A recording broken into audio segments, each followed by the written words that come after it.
Voilà. Merci, Papa Total Bekale, pour la parole. Bon, moi, je vais vous demander, Papa Total, de choisir parfois les invités pour essayer d'élever le niveau en matière de débat. Oui. Est-ce que vous voyez? Parce qu'une émission qui est suivie à l'international où on représente le Gabon, on ne va pas venir blaguer avec les choses des jeux de cuir. Vous comprenez un peu? Donc le débat côté chrétien, c'est tellement bas. Trop bas. Voilà. C'est tellement bas. Et puis je suis déçu. Pour répondre déjà à la question, on ne parle pas à Dieu. Pour deux raisons que je vais donner. On ne peut pas aller à Dieu, on n'est jamais allé à Dieu. On ne peut pas aller à Dieu, on ne partira jamais à Dieu. Première raison, je vais évoquer les textes judéo-chrétiens. Il a une Bible. Dans le livre de Exode 33, il est écrit « Personne ne peut voir Dieu et vivre. Aucun homme ne peut voir Dieu. » Donc, si déjà Dieu lui-même vous dit que personne ne peut me voir, je ne vois pas comment on va aller vers lui. Ça, c'est première chose. Ensuite, dans le livre des Jean, Jésus a dit « Personne n'a jamais vu Dieu. » L'apôtre Paul, dans 1 Timothée chapitre 6, je pense vers le verset 16, il dit « Dieu habite une lumière qu'aucun regard ne peut atteindre. » Donc, rien que pour ces raisons, je pourrais même aller un peu plus loin, dans l'islam même. Mahomet qui a fait le Al-Miraj, je pense dans la sourate 17, il est parti jusqu'au 7e ciel. Quand il est redescendu, ses compagnons lui ont demandé « Est-ce que tu as vu Dieu ?» Il dit « Mais comment je vais le voir? Je ne peux pas. Je ne peux pas le voir. Je n'ai vu que la lumière. » Et il le raconte d'ailleurs dans le hadith de Al-Muslim, numéro 178-179, si je ne me trompe pas. Donc, rien que ces raisons-là, musulmanes, chrétiennes, juives, prouvent que personne ne peut aller à Dieu. Et d'ailleurs, le monsieur, le prophète, je crois qu'il a mis le cirage à la tête. Je ne pense pas que quelqu'un qui a le cirage à la tête puisse aller vers Dieu. C'est déjà quelqu'un qui a honte de ce que Dieu a fait pour lui. Quelqu'un qui met le cirage à la tête, je ne sais pas si c'est pour blaser les sœurs de l'église, mais c'est déjà quelqu'un qui réunit Dieu déjà par son comportement. Non, vous ne voyez pas bien, ce n'est pas le cirage. Il ne voit pas, c'est clair. La teinture, le cirage, la teinture. Oui, mais le noir, c'est quelqu'un qui a déjà honte de la création. C'est quelqu'un qui a honte de la création. Et quelqu'un comme ça ne peut pas aller vers le Créateur, vers Dieu. Parce qu'il a déjà honte de la création. Pour quelqu'un qui s'est dit prophète. Non, tu as honte. Je vais te calmer là tout à l'heure. Ils disent, mais j'en arrive. Il dit, dans cette Bible-là, si vous prenez les textes hébraïques, le Tanakh, le mot Dieu n'existe pas. Dieu n'existe pas. C'est Y-H-W-A et ça ne se prononce pas. Bon, eux ils disent Yahvé ou encore Elohim.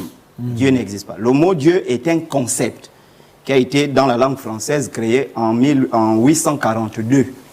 Et à l'époque, c'était Deus et Dieu, qui veut tout simplement dire, Dieu représente d'abord tout ce qui est brillant dans les cieux. C'est pourquoi quand on transpose le mot Dieu dans nos réalités africaines, par exemple, ben, on se retrouve parfois avec un non-sens. Pourquoi? Je prends l'exemple, chez nous les Pounous par exemple, on désigne Dieu quand on dit Nyambi. C'est pour désigner Nyambi, désigne Dieu au sens de toutes les énergies positives qui gouvernent l'univers. Mais attention, il faut faire la différence entre Nyambi et Fumunzambi, ou bien Nzambi Fum, qui veut dire ici l'être le plus élevé parmi tous les ancêtres qui existent. C'est quoi l'être le plus élevé? Nzambi Fumbu ou Fumbi Nzambi? Non, c'est pas Fumunzambi. Hein? Fumunzambi, ou bien Nzambé, ou bien voilà, l'être le plus élevé. Donc quand tu t'adresses déjà, quand tu parles de Nzambi, c'est toutes les énergies positives. Mais lorsque tu dis Fumunzambi, l'énergie positive, la plus élevée parmi les énergies. Mais attention, il y a aussi cette énergie positive-là, c'est ce grand esprit, se manifeste à travers trois principes. Premier principe, l'intelligence. C'est par l'intelligence qu'il a créé le cosmos. Deuxième, il se manifeste par l'amour. C'est par l'amour qu'il garde le cosmos. Il se manifeste par le pouvoir. Mais comment est-ce qu'on peut aller à ce Dieu-là? Non, on l'expérimente par trois choses. Première chose qui nous permet d'expérimenter Dieu, ce soit l'initiation. On peut expérimenter Dieu à travers les initiations. Deuxième chose, l'initiation, c'est un travail qui est fait entre quelqu'un qui a déjà expérimenté Dieu, la divinité, qui peut amener les autres à expérimenter cette divinité-là. Et l'initiation va se faire en fonction de chaque culture, chaque peuple. Ça, c'est première chose. Deuxième chose, je peux faire un travail personnel qui est la méditation, qui va me permettre également d'expérimenter Dieu. Siddhartha Gautama l'a fait, le Bouddha. Il a fait un travail personnel qui peut permettre d'expérimenter Dieu. Ensuite, il y a ce qu'on appelle, troisième façon d'expérimenter Dieu, à travers la révélation. Là, ce sont les principes divins qui viennent se révéler à vous pour expérimenter Dieu. Donc, dire qu'on parle à Dieu, ça n'existe pas.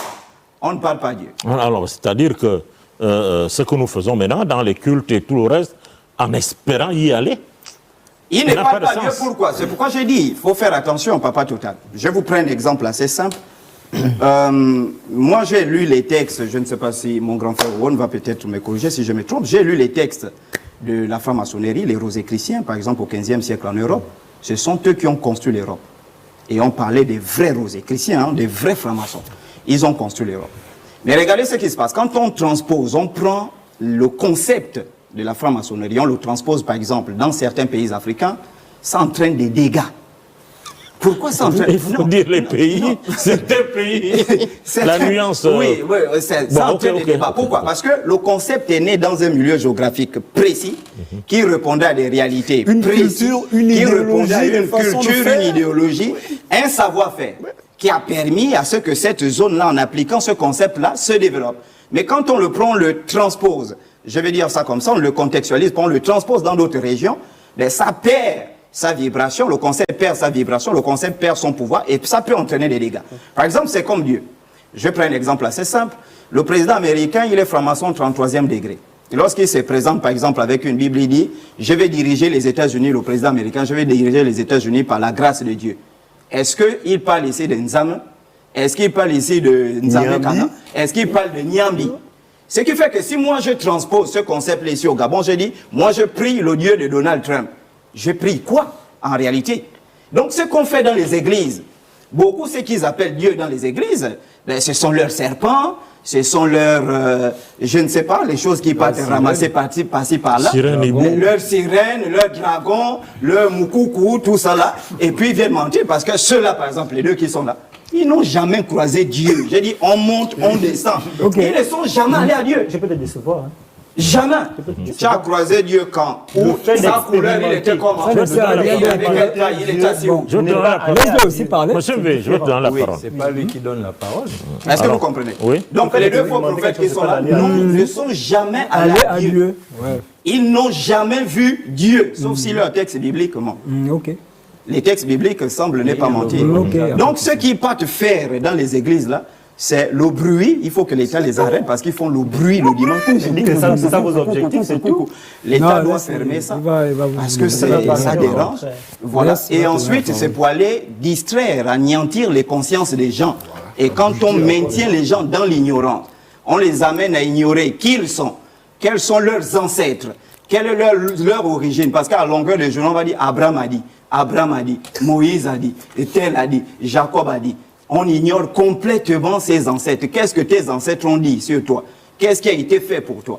Et donc, quand on arrive à ce niveau-là, ben, le peuple est perdu parce qu'on détourne sa spiritualité pour la tourner vers des ancêtres ou des gens qui ne sont pas... Alors, il a demandé la parole, après je viens vers toi. Alors...